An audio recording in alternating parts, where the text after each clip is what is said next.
Net įsivaizduoju, ką tu padarai. Tu atrodai, lyg šokėjai ant lyno. Mirties akrobatė. Nakties balerina. Aš negaliu tavo tikėti, bet tu juk perkirtai Letą.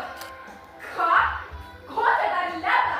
Gilgamešai tai paprasčiausia mūsų miesto upė. Ne, Leta. Tai Hada. Hada karalystės upė. Žmonės, kurie praplaukiant viską, pamiršta viską. Gilgamešai, klausyk, gal tu daugiau nebegerk. Margarita, kaip tu nesupranti, žmonės viską pamiršta viską! Kaip tu keistai kalbi? Nieko čia nėra keista. Leta, tai lyg koks ratas. Vienintelė pasaulyje apvali upė.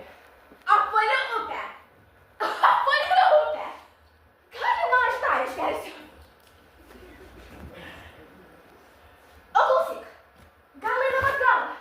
Pasivykim juos, mūsiškius.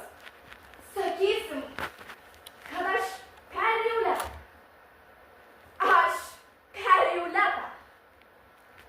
Aš ją įvykiau.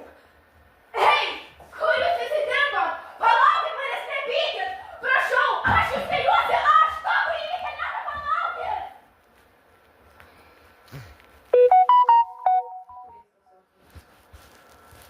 Ir saulė. Įkyčiaus mėg. Tėrintis pakraštus. Viskas šiame gyvenime.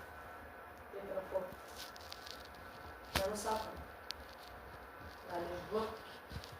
Traukui. Geda Žemelis, pagrindinis gimtadienio išgertuvių organizatorius, skubiai į mano kabinetą. Per tave, įžūlus kvaily. Iki nelaimingo atsitikimo trūko tik vieno žingsnio. Na ką, nuobodus serialas. Tęs.